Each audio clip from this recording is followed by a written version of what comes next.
Are you curious about Gestalt language processing? You are not alone. Join me, Corinne Smoose, and Speech Therapy PD for our podcast, The Gestalt Get Together. Our episodes try to balance the enthusiasm and excitement about GLP and its associated intervention ideas, as well as a healthy dose of skepticism about how to understand and integrate this paradigm shift into your career and the field at large. We hope that you can get together with us to learn more about Gestalts. This podcast is also part of a pod course, which is available for credit on speechtherapypd.com. All you need to do is register for the course, complete the requirements, and you will receive credit. Speechtherapypd.com is a video continuing education company, a certified ASHA CE provider.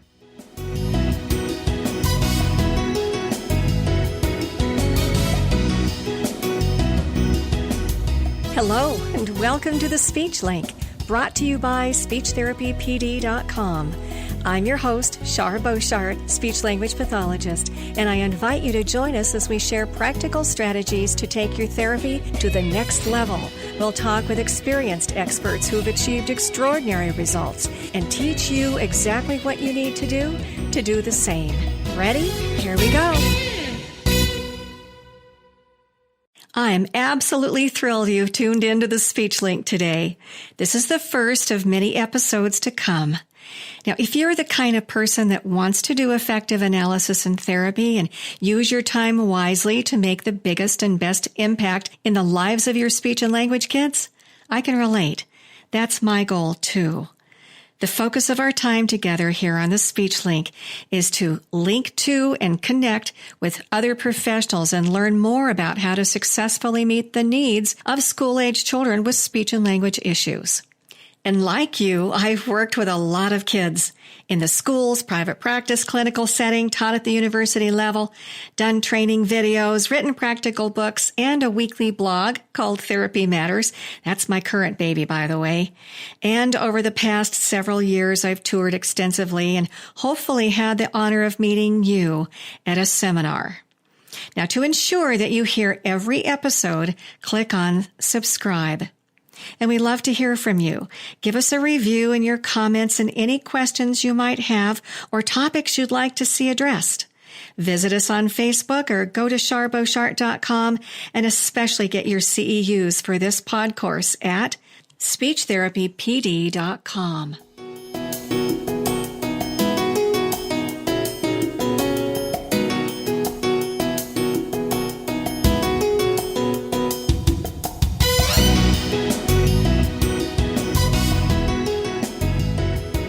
For my first guest, I couldn't think of a better, more respected speech-language pathologist than Dr. Karen Dudek-Brannan. Dr. Karen received her bachelor's degree in 2002 and master's in 2004 in speech-language pathology from Illinois State University. She immediately began working in the schools as a speech-language therapist. She started her postgraduate work in 2005, then in 2014 received her doctorate in special education also from Illinois State University. She holds certificates in assistive technology and in director of special education. During those education years, Dr. Karen's research focused on vocabulary and metalinguistic strategies, which have been published in several peer-reviewed journals, and she has taught several graduate-level courses. But primarily, Dr. Karen is adept at analyzing problems and coming up with solutions. She helps us SLPs make therapy breakthroughs via her weekly blog, her programs and resources, and through her practical online training program called Language Therapy Advanced Premium. All of this can be found at drkarenspeech.com. Now, she's worked in the schools for 14 years and currently does online training and coaching for other SLPs. Welcome, Dr. Karen. I'm excited that you're here. Thank you so much for having me. Sure. Now, I need to let you know, I am a fan of yours, Dr. Karen. I receive and love your blog, and thank you so much for your time and effort in putting it all together every week. You're very welcome. Thank you for being a reader. Thank you. Yes, thank you. You're going to share with us today 3 secrets to expanding sentences and building vocabulary. Correct. Right? That's right. Now, I accessed your free ebook on sentence structure, and I loved it. Thank you so much. It's 36 pages of very practical information. And you started off telling us that you were, the kinds of kids that you worked with, and you were doing therapy. And then you noticed that they just weren't improving like you wanted them to improve. Now, quote, you asked yourself, why? Why weren't they improving? And you noticed that something was missing. You said, I was treating the symptom, not the cause. And I have to say, that hit me right between the eyes. So, Dr. Karen, this is where I want to start. What was missing, and how did you come to that? Well, there were really a couple things. So I noticed just being an SLP in the schools, there's a lot of confusion about what we're supposed to be doing. And I think we all know that we're supposed to be helping kids do well in school, but we're not always exactly sure how, because we know that what we do is a little bit different from teachers. But we also know that there is some kind of a shared responsibility there. So really, when I started to have my aha moments, there were a couple things that went into that. So when I was working in the schools, I was also getting my doctorate and doing some research. And really, my main area of focus was vocabulary. And when I was struggling with those kids and feeling like I wasn't exactly sure where I fit into the mix in the schools, I was on a problem-solving team in my district that whenever there was a concern about a kid, they would get referred to this team. So whether it was behavior or academic. And I noticed that a lot of those kids were all low. So if a teacher was referring them and there was some type of language concern or there was some type of an issue with comprehension, a lot of them were low in vocabulary, and they would come out low on the testing that I would do, but then just the things that the teachers were saying.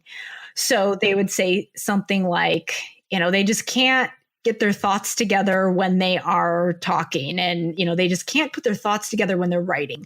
Or I remember one teacher had said that there was something that they were reading in the classroom, and it was about the ghost in the attic or something like that. And the student didn't know what an attic was. So she had no idea what the whole entire paragraph or story was about.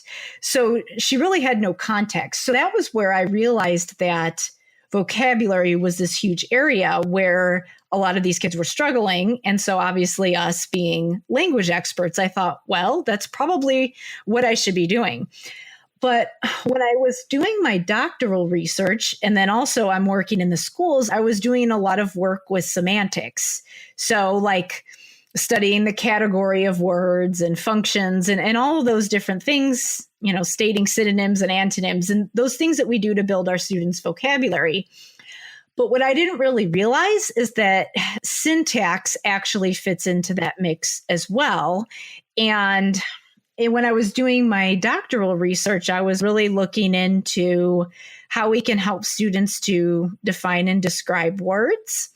And the intervention that I was doing was really focusing on getting kids to describe words using semantic features, like, getting them to state the category and the function and things like that.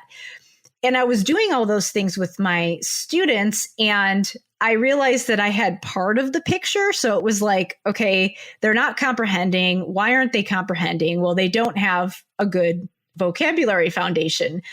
But I'm working on this and I'm missing a piece.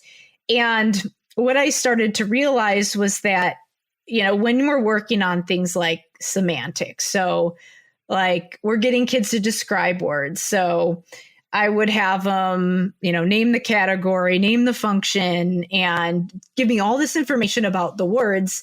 And then it was like, okay, tell me what that word means, or use that word in a sentence. And then they would kind of look at me like a deer in headlights after we had just spent all this time studying the words. And it was kind of like, what's going on here? And when I did my study for my dissertation research, I found the same thing where the intervention that I did that focused on semantics really wasn't that much better than what teachers were already doing. But what I found was that I really wasn't addressing syntax. So basically, it was kind of like I was, it's kind of like when you're cleaning your closet, there's all this stuff in there and you don't know where it is and you don't even know what's in there. And a lot of times our kids, they don't have poor retrieval. So I was working on semantics and like showing them all this information that they could describe about words.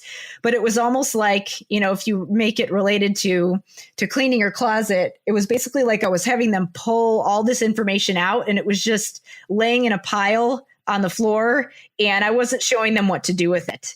And I was really missing the structural part. So I wasn't really teaching them what to do with it. So I came to that realization where it was like, if it's not just enough to study what words mean, we also have to show kids what to do with the words. And we have to show them how to structure the sentences. So really the conclusion that I came to was that a lot of times they're not comprehending because one, they don't understand the sentence structure, but two, they're not giving us good sentences because we're not really showing them how to put a sentence together. Wow. Yeah, that answers a lot. Now, with that base, you're going to tell us the secrets, right? You're going to tell us how to do this. What is the first secret? What do we do? So starting where I left off, which, that's really the why, right? So now we understand, why syntax is important, that it's not just enough to show us what words or show kids what words mean. We also have to show them what to do with it. So really the first secret there, so there's three of them. The first one being that syntax and vocabulary are not separate things. So really here, when we're thinking about vocabulary is kind of this broad umbrella term. It's not just, getting kids to identify a word and, point to a word or name a word, which is what we do on a lot of vocabulary assessments. It's also much more than that. So the two things that I've mentioned so far, I've already mentioned syntax and semantics. It also includes things like morphology, orthography, and phonology. So all five of those things. So again, I'll repeat that. Phonology, orthography, morphology, semantics, and syntax actually all impact each other, but all fit in under vocabulary because we don't just need to know what words mean. We also know what to do with them and how to use them. And so syntax really helps us with that element of how to use words. So I think really today, I mentioned all five of those things. Really, we're talking about the relationship between semantics and syntax. So, just meaning and just being able to use words as well. So really that's the first secret, is realizing that syntax and vocabulary are actually interrelated and they go together. And it's not like today you're working on syntax and that's this discrete skill over here, and now you're working on vocabulary. We really have to work on them together. Otherwise, kids aren't really going to get it. So that's the first secret. Should I go on to the next one? Okay, great. Please do. Yes. Okay. What's the second one? Really, the second one is that we have to realize also that vocabulary is not just about what words mean. It's also about what words do. So semantics is the study of meaning. And I think a lot of times when I mention that, those five things that I just talked about before, so phonology, orthography, morphology, semantics, and syntax, when I mention a lot of those things and say, hey, these are five things that are all under the umbrella of vocabulary, I think a lot of SLPs are already thinking about semantics. So they know that vocabulary is meaning and that goes together. But a lot of times vocabulary interventions really focus on that semantic element, but and if we're going to actually teach kids to use words and figure out how to get them to use words in sentences, we have to also teach kids what words do. So also address those function words, because a lot of times when kids are struggling to put sentences together or aren't really sure how to put a word into a sentence after you've studied it, it's because they're struggling with the structure of the sentence and then the function words. So one of the big things that really comes up a lot for kids with language disorders specifically are conjunctions and really putting those complex ideas together. So things like coordinating conjunctions. So, if you're familiar with the fanboys acronym, that's, all of the coordinating conjunctions that connect different ideas. So they could connect two simple sentences and make them a compound sentence, or they could connect just like two subjects. So if I said something like mom and dad, so a lot of times kids don't know how to use those words. Should I go through the fanboys acronym? Do you think people are familiar with that? Yeah, I don't know what fanboys is. Yeah, I'm out of that loop. Okay, so fanboys is an acronym that you might see on a lot of English language arts resources that outlines all of the coordinating conjunctions. So coordinating conjunctions are those connecting words. So if you list fanboys down, and also if you Google it, you'll find this as well. But the coordinating conjunctions are for, and, nor, but, or, yet, and so. So those words are the words that actually connect words together. And that's really important in being able to put sentences together. Yeah. Would you say those again? So it's an acronym. Yeah, it's an acronym. Okay. And it's the coordinating conjunctions. So these are just the connecting words. So it's for, and, nor, but, got it, or, yet, and so. Great. And the two that I like to start with are and but, because they're used common, and it's a little bit easier. So if I'm working on those with kids, I like to start working with those. Mm-hmm. So that's one thing that's really difficult for kids, is that they don't always know. I mean, those you can't, when you say, what does and mean? It's like, it's kind of hard to explain that, but it's more like, what does and do? And then, so that is kind of an entry level thing that you can work on when it comes to syntax. But what is really, really difficult for kids with language disorders, and actually is something that when we look at overall language abilities, is just the use and understanding of complex sentences. So if we're making complex sentences, we actually have to know a different type of conjunction. We have to know what the subordinating conjunctions do. And there's a lot of them. So I can't, with the coordinating, you can just use the acronym. But with the subordinate conjunctions, those are the words that they don't just connect, but they actually explain how different messages in the sentence relate to each other. So they explain things like when and why.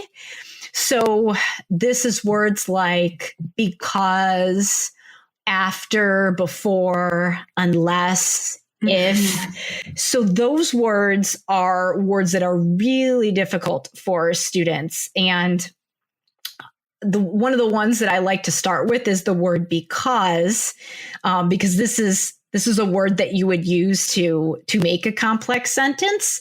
And it's also one that kids don't really, if they struggle with language, they don't really know how to use it, and they don't understand it when they hear it. So if I said something like, I went to bed because I was tired, and then you ask them, why did I go to bed? They might not understand where in that message to look for the reason, because part of it is just the main message, which is I went to bed. And then because I was tired is explaining why. So if they don't know that because is explaining the reason, then they're really like, they might kind of look at you like deer in headlights. And if you are trying to get kids to use words in sentences or give you an answer to that question, they don't really know what to give you. So a lot of times they'll just kind of just throw something out there and it's not really what you ask them. Or if you're trying to get them to use a word in a sentence, it'll just be kind of almost there, but not quite. Or they might give you kind of the deer in headlights look where they just don't know what to do. So that's the second secret is more about just getting kids to understand those function words, because a lot of times that is kind of like the glue that helps kids to put it all together and actually helps them to be using those more complex sentences. So with subordinate conjunctions, you can, again, something you can Google to get lists of them, but I start usually with because, before, and after, because those are kind of the big ones that kids struggle with and that are used often. So those are the ones that I work on and teach kids how to use. Okay, so would that be kind of a sequence?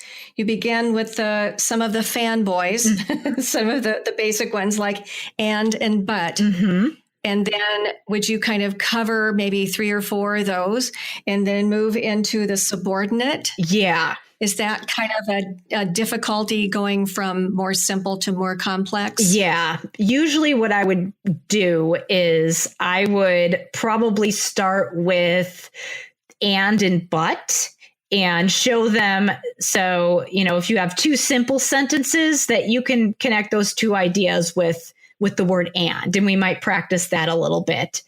And then once they got the hang of that, I would work up to doing it with the coordinating conjunctions. So we might I might give them 2 sentences and see if they could put those 2 sentences together using the conjunction. But I'd probably start with the coordinating because all those are doing is connecting. That's a little bit easier. And then I might work up to doing that with a subordinate conjunction. So that is called sentence combining. And actually, if you go to that free ebook that you mentioned, I talk about how to do that. So I talk about how to do sentence combining, both with making a compound sentence, which is what you would do if you were doing it with the coordinating conjunction. And then I also talk about how to do it with a complex sentence, which is what you would be making if you're using the subordinate conjunctions. So that gives kids some structure. Right. So that is, I know that was a very long answer, but to go, that's really under that second secret, which is, number 1 is vocabulary and syntax go together. And then number 2, part of how they go together is that it's, again, not just about meaning, it's also about function. And we need to have both if we're going to get kids to be able to use vocabulary in sentences. So that's the secret. Right. That is so good. Because I know I tend to think of just nouns and verbs and then conjugating verbs, and throwing in an adverb or something. But this is great because this gives them a string of information, how to connect their sentences and how to put together words as for meaning, for their intent. Yeah. And this is excellent. Now, I know here, and I really don't mean this to be a commercial, but I love the way, you've explained this in this ebook, but you've also given us the words. And you've given us like goals and so on. So you've done a lot of our work for us. Now, how do we like get pictures and we create the sentences, or how as do far we do as that? doing sentence combining? Doing the sentence combining, where do we get the sentences? Well, what I like to have people do, honestly, I have done it so often that I am to the point where I can do it on the fly. I do in one of my paid programs, I do give people a bunch of sentence probes. But honestly, with things like that, it's nice to have a long list of sentences that you can just pull. But if you really understand how to make a simple sentence, you can get to the point where you can kind of just go in there with a pencil and paper and do it. So I do recommend just getting familiar with how to make a simple sentence and just maybe coming up with a bunch of simple sentences on your own. And then when you have just a list, maybe just try a couple of them and then go into your therapy session and teach your kids to combine two simple sentences together.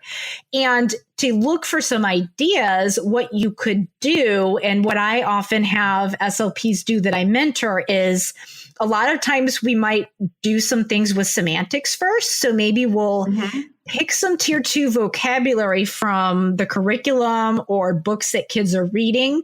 And we have maybe every week, maybe we've got just like 1 to 3 words that we're studying. And we kind of, spend a couple sessions working on semantics, and maybe we study the feature of the words and the words' meanings. And then I will have them try to come up with some simple sentences using those words, and then do sentence combining using some of those words. So if you've got some different tier 2 words that you're using, maybe just come up with some simple sentences with that vocabulary, and then teach your kids to combine the sentences that way. Honestly, I mean, that is kind of the gold standard to be able to do that.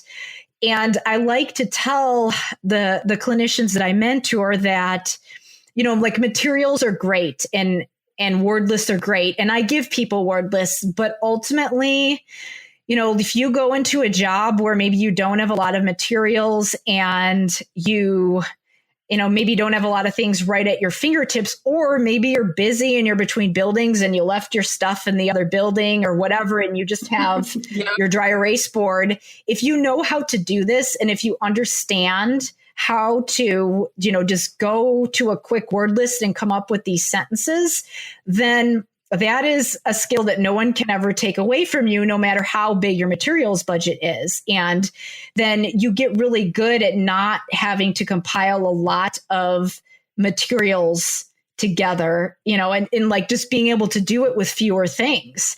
So I do recommend up front. I do have some things on my YouTube channel. Like I have a video about what is a coordinating conjunction? What is a simple sentence? So people know what it is. But I recommend just, make a list of them and then see if you can come up with, a way to just combine those two together. And I do show some examples in the ebook, and hopefully that answers your question. But that's usually, that's the best way to do it, because that's the way that you are able to, really not be dependent on those materials.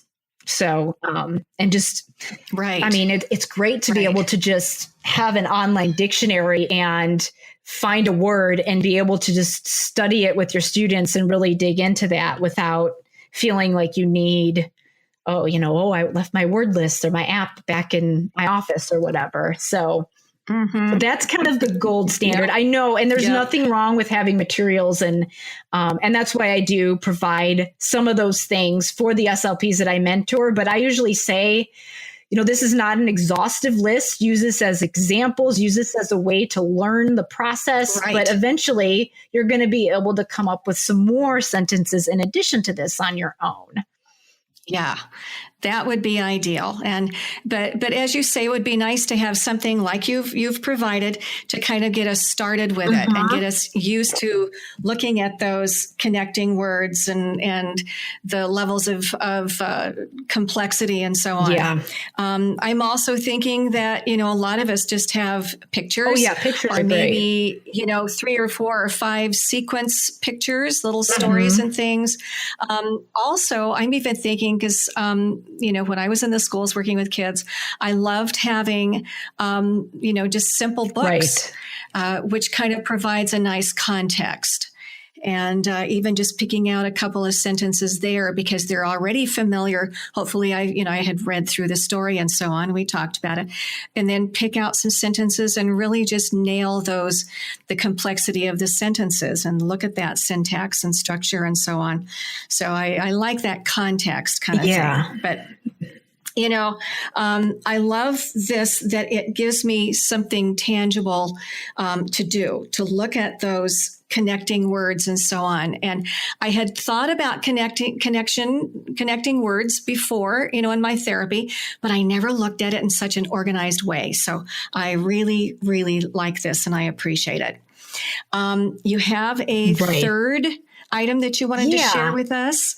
Would you like to move into I that? did want to just to piggyback on what you just said. A lot of times when I talk about this, people sometimes misinterpret a little bit and think that I am advocating for more of a decontextualized approach. And that's actually not the case. A lot of times I spend so much time talking about structure, really almost to help, the SLP gets so solid with it that they have a good understanding of it so that they can do exactly what you said, where you're using pictures, you are reading a book, and you're able to recognize the complex sentences that you can study with your students because that is the gold standard to be able to work up to that point. So maybe you're doing some sentence combining, but then eventually you do want to work up to doing this while you're reading a book with your students and being able to read a book and pick out a difficult sentence and read it to your students and then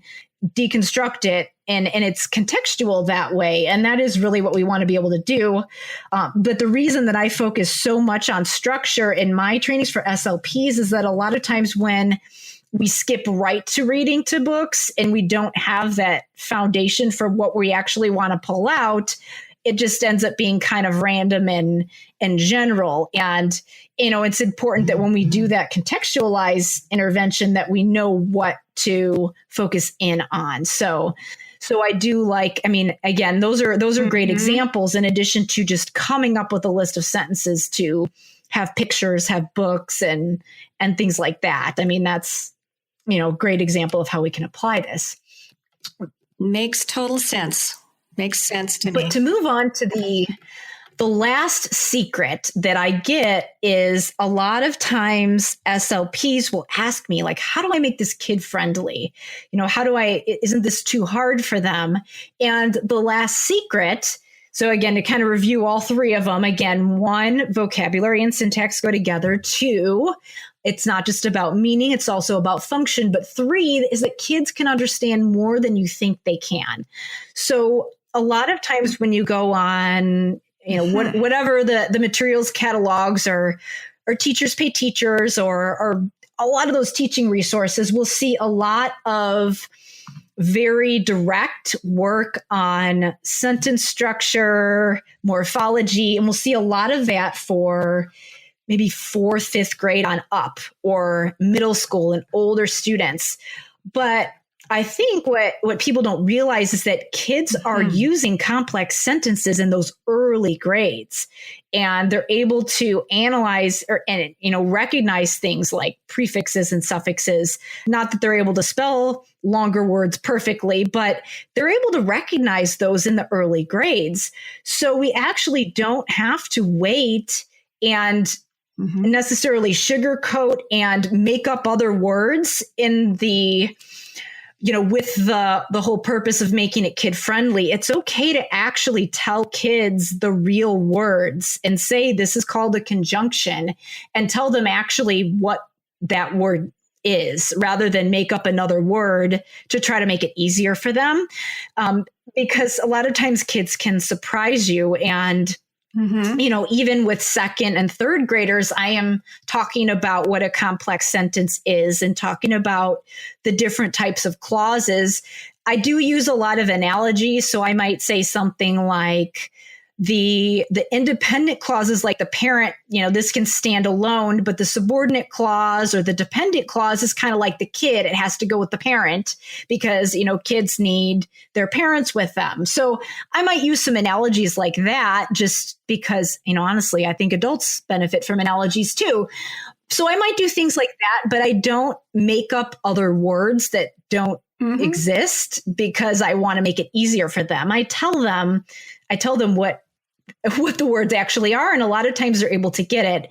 And I think what happens sometimes is that when we see kids who are in junior high and they're really struggling with syntax, we're just then realizing how bad it is and how far behind those students are, because now it's coming out in written language and spelling and reading, because kids are having to read texts with those types of sentences. Yes. But we actually are using those in oral language way earlier. But since we don't always analyze oral language as much and it's less formal, we don't always realize that they're really not, a lot of those kids with language disorders aren't using them in oral language in those early grades.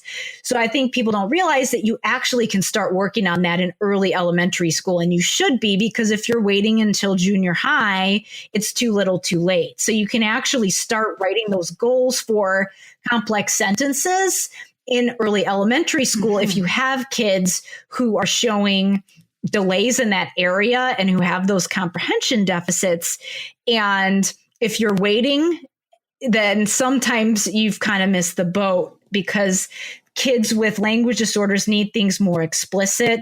They're not going to pick up on it from just, general comprehension instruction and just being exposed to it in the curriculum. They need more repetition than other kids do when it comes to language. So we don't necessarily have to wait with these things, and we can just tell them, the actual words that they are. And that way, when they get to the point where they're in 4th and 5th grade and they do have to say on their language arts paper what a conjunction is, they have heard it over and over again, and now they know what it means. So we can challenge kids that way. And it's, again, even if they're not getting it right away and they can't pick out the conjunction and they can't use that word and explain what it is right away, we can still explain it to them and give them that exposure early on. And we don't have to, make up another word in the interest of making it kid friendly for them.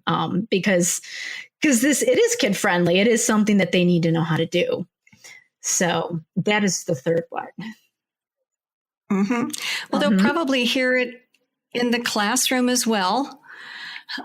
So that would be nice for them to hear it in as many different locations as possible. That makes total sense to me. Excellent. Would you, I know we just have a few minutes left here, in this, in your sentence structure ebook, you were talking about, kind of a nice way to look at writing goals. And I know we really didn't think about talking about this, but I really liked it. And you were saying, just kind of having a nice basic goal, and then you can add to it. Can you expound on that just maybe for 3 or 4 minutes? That would be great. Sure.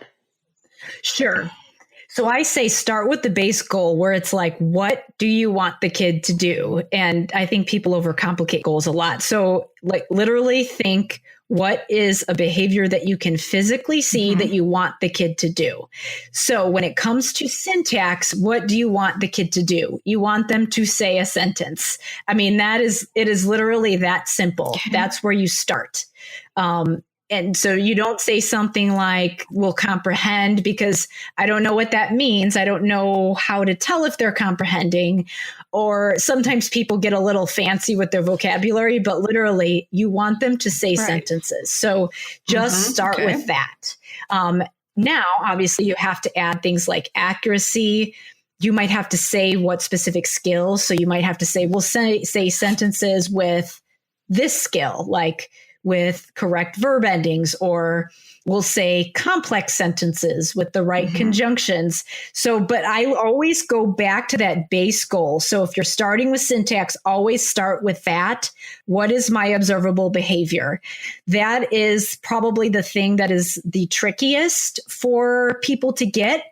I know there's a lot of goal banks out there, but really once you have that base behavior, you can make it a little bit more specific when you need to. You can add level of accuracy, number of sessions, or the date that you want to have your student meet the goal by, all those other things that you need to add to make your goal SMART. But if you can nail that observable behavior, you are 90% of the way there. So that is the thing that if you're struggling with goal writing, that you should focus on most. And always think, if I can't see it, I can't measure it and track it. So that's how I write the goals. And that's how you can be less dependent on goal banks as well. Okay, so what would be an example if we're working on these basic conjunctions, on the connecting words? How could I formulate that into a goal? If you want kids to work on conjunctions, there's a couple of ways you can go with that. Again, start with your base. So we'll say sentences. You could either write the goal for, we'll say sentences with, you could say, we'll say complex and or compound sentences, because if you're working on conjunctions, in order to say a compound or complex sentence, you have to use a conjunction. So you might say something like, we'll say correct compound or complex sentences on 4 out of 5 trials. Or you could write the sentence for conjunctions. So we'll use conjunctions correctly in compound sentences, or we'll use conjunctions correctly in complex sentences. So you could specify that you want them to use the conjunction, but if you write the goal that you want them to say a compound sentence or a complex sentence, you really have your bases covered. That's usually where I go with it. Okay. Okay. All right. So I'm not going to write and but and so and all of that. I'm just going to have kind of an umbrella. I mean, you could put that in parentheses, but okay. It's really hard to write the goal so that it is flexible enough that you don't pigeonhole yourself into working on one thing all year and feeling like you can't work on other things, but you don't want to make it so general that somebody will look at it and not know what the kid's supposed to be working on, or that you can't track it. So with things like that, I usually will specify that I want them to say a certain type of sentence, but not necessarily make it so specific that I am saying which type of conjunctions. I might list some examples, but that way you can maybe just work on a couple with the understanding that there might be some carryover, or if you need to move on to another skill and target that under that goal, like, let's say that you have one goal for syntax and you want to work on both compound and complex sentences.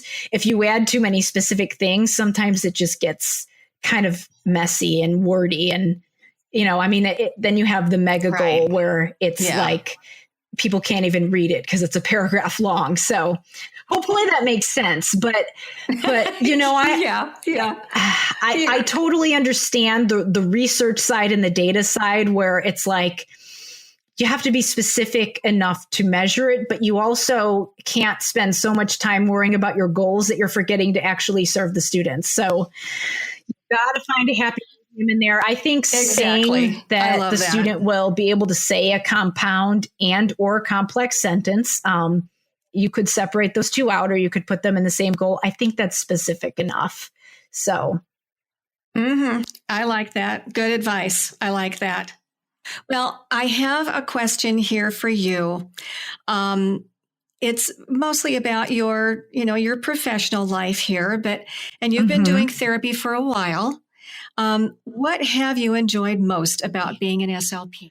I will say that I like the whole idea of solving problems. So I like to get something that, it's a challenge and there's lots of pieces that you have to put together and synthesize.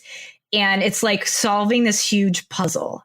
And that's exciting to me. So I like finding complicated problems and finding a way to break that down into a step-by-step solution.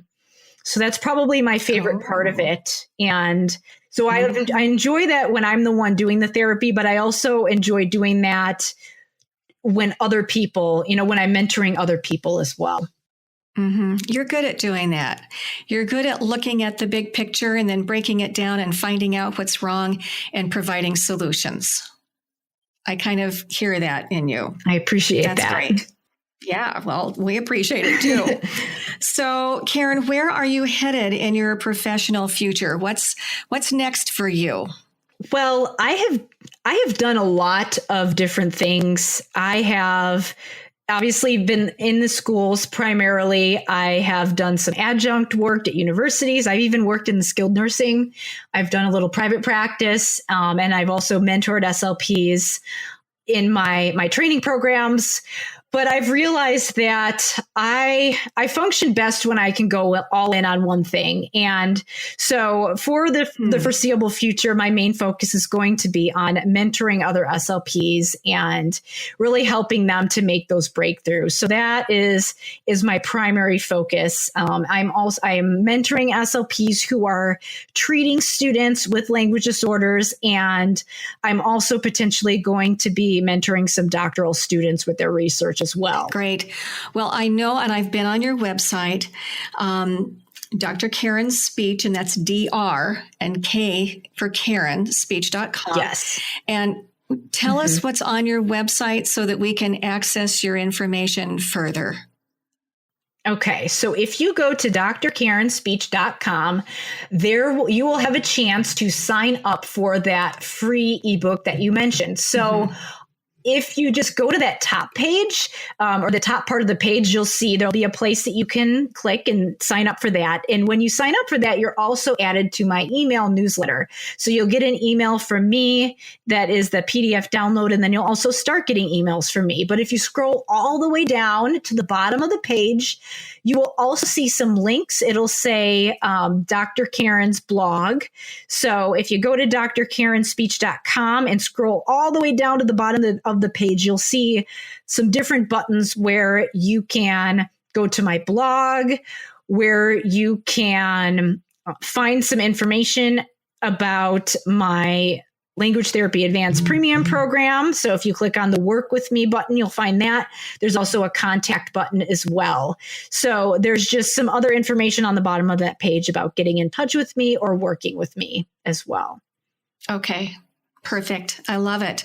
Well, this has been amazing. You have shared so much valuable information in a very short length of time, but it's things that we can actually use. And I really appreciate your knowledge and your willingness to share your information with us. So I have a feeling this may not be the last time that we do one of these. Would you come back and do it again? And thank you for having me. Great.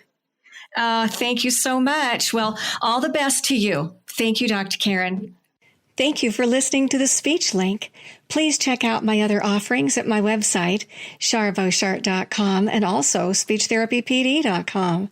See you next time for more interviews, information, and insights. Until then, thank you so much for all that you do with your speech kids. Be well, and God bless.